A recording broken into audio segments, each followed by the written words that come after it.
शुरू करता हूँ अल्लाह के नाम से जो बड़ा मेहरबान नहायत रहम वाला है।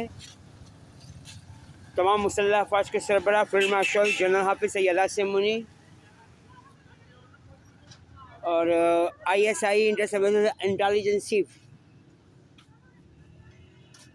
मोहम्मद आसिम मलिक साहब और ISPR inter services public relation chief Ahmed Sharif Chaudhry साहब और वज़ीर आला पंजाब मरियम नवाज़ साहिबा और चीफ जस्टिस ऑफ पाकिस्तान जनाब चीफ जस्टिस मोहम्मद याहिया अफरीदी साहब और वज़ीर आला पंजाब मरियम नवाज़ साहिबा और तमाम सूबों के वज़ीर आला साहब और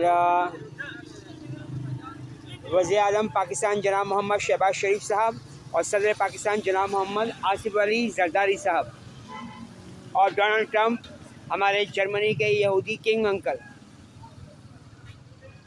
आपसे दरख्वास्त है डोनाल्ड ट्रंप अंकल कि ईरान की जंग से आप पीछे हट जाओ, वरना ये याद रखिएगा कि ईरान की जंग आप लड़ने तो जा रहे हो, उसका फ़ायदा कुछ भी नहीं होगा और यहूदी आपकी वजह से पूरी दुनिया में ज़लिल रुसवा होंगे।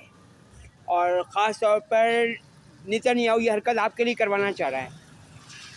नेतन्याहू की आपने कोई बात नहीं मानी तो इस हवाले से नेतन्याहू यहूदी आपका दुश्मन बना हुआ है और वो ये चाह रहा है कि आपको आलमी अदालत में घसीटें। तो आप एक पुरवकार बावकार सदर हो आप,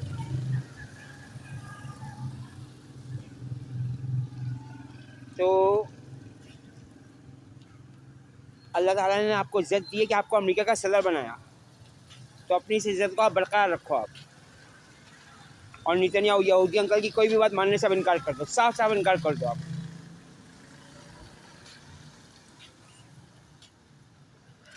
और बरतानिया के जो वज़ीर आज़म हैं केयर स्टारमर, उन्होंने भी कह दिया है कि वो ईरान अमेरिका इसराइल की जंग का हिस्सा नहीं बनेंगे। तो आप भी ऐलान कर दो कि आप भी ईरान और इसराइल की जंग का हिस्सा नहीं बनोगे, क्योंकि नेतन्याहू का भाई जो है, जो टेरियान न्याजी का होने वाला ससुर था, उसे ईरान ने जहन्नुम वासिल कर दिया है। और अब टेरियान न्याजी को अब मनहूस कहा जाएगा इसराइल में, क्योंकि ज़ाहिरी बात है यहूदी दुनिया में जहाँ भी चले जाएं, इमरान खान यहूदी जैसे लोगों की वजह से पूरी दुनिया में यहूदी ज़िले रसवा होंगे और ये कोई अच्छी बात नहीं है। तो एक और बात करनी थी, आप बात करते हैं अपना अदाकार फ़हाद मुस्तफ़ा की।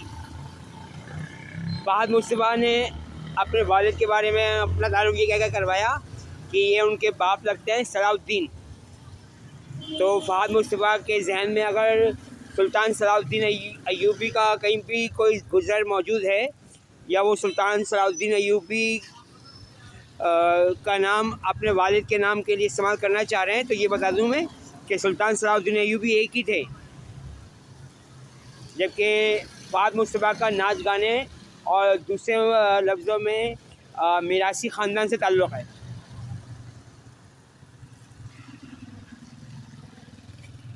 कहना नहीं चाहिए, लेकिन आम आवाम की नज़रों में इन्हें नाच गाने वाले मिरासी ख़ानदान का ही कहा जाता है, अदाकारों को। चाहे वो हमारे बांग्लादेश के अदाकार नदीम जो हरियाणा वाले यहूदी हों, चाहे वो जावेद शेख यहूदी हो, चाहे वो दूसरे हों, या चाहे वो हमारा जो मशहूर ज़माना एंकर है पाकिस्तानी हसन चट्ठा अंकल, उन्होंने एक बात की है नसीम शाह के बारे में कि नसीम शाह को बचपन में अफ़गानिस्तान से ख़रीदा गया था और बाद में उस शख्स ने उसकी परवरिश की जो आजकल उसके वालिद के तौर पर जाने जाते हैं, और फिर बाद में बेटे को पढ़ाया लिखाया, उसे क्रिकेटर बनाया।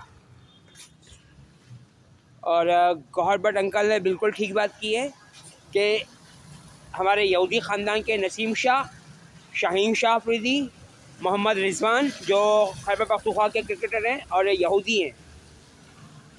और मैं इसका प्रूफ भी दूंगा क्योंकि मैंने मोहम्मद रिजवान का भी घर सर्च किया, जैसे मैंने वक़ार यूनुस जो विहारी का यहूदी है, और जिसे बोरेवाला भी कहा जाता है, बोरेवाला एक्सप्रेस।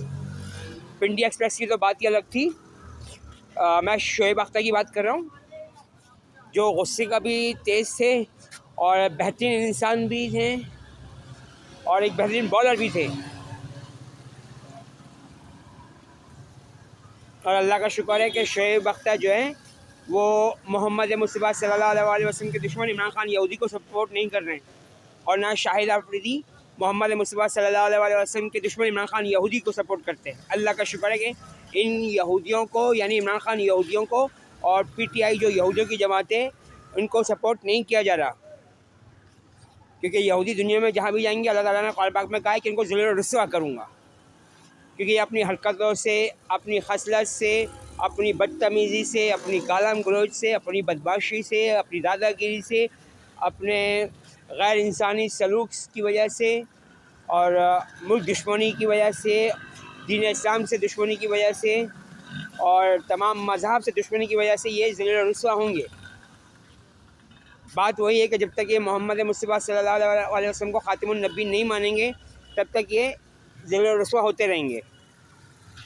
और इनमें से डोनाल्ड ट्रम्प अंकल ने बहुत अच्छा काम किया कि उन्होंने पहली बार अमेरिका में कुरान पाक की तिलावत करवाई, इस बात का अहद किया कि हम मोहम्मद मुस्तफ़ा सल्लल्लाहु अलैहि वसल्लम को ख़ातिमुन नबीन मानते हैं, जबकि हमारे यहूदी ख़ानदान के इमरान खान ने नऊज़ुबिल्लाह नबूवत का दावा किया हुआ है, जबकि कुरान पाक के मुताबिक नबी आखिरी ज़मां मोहम्मद मुस्तफ़ा सल्लल्लाहु अलैहि वसल्लम के बाद कोई नबी, कोई रसूल, कोई पैगम्बर नहीं आ सकता।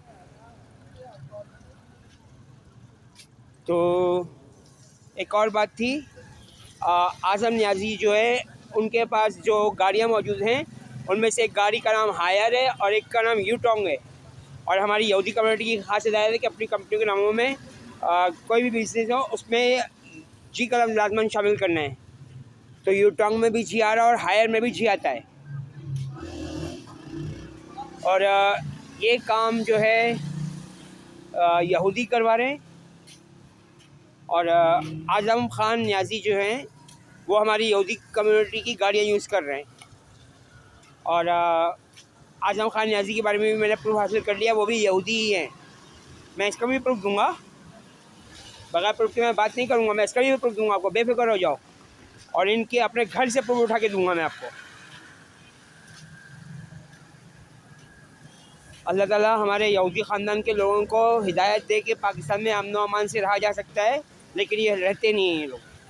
इनके दिलों में हर वक्त शर, फसाद, मुल्क दुश्मनी, दीन इस्लाम से दुश्मनी, तमाम मज़हब से दुश्मनी और मासूम बच्चों से दुश्मनी भरी रहती है। अल्लाह ताला उम्मत मुस्लिमा को अपनी पनाह में, रहमत में, हिफाजत में रखे और दूसरे मज़हब के बेगुनाह मर्दों, औरतों, बच्चों, बूढ़ों को भी। आमीन या रब्बुल आलमीन अर्हमुर राहिमीन। पाक फौज जिंदाबाद, पाकिस्तान पाइंदाबाद, दीन इस्लाम जिंदाबाद। और पाक फौज जो हमारे लिए रातों को सरहदों पर जागती है और अपना ख्वाहिशात कुर्बान कर रही है, पाक फौज के जवान हमारे लिए, कि हम रातों को अपने घरों में सुकून की नींद सो सकें और हमारे बच्चे महफूज तरीके से स्कूल में तालीम हासिल करके पाकिस्तान की तरक्की में एक रोशन किरदार अदा कर सकें। मगर हमारे यहूदी ख़ानदान का इमरान खान पाकिस्तान का ही दुश्मन है। अल्लाह हाफिज़। आमीन या रब्बुल आलमीन।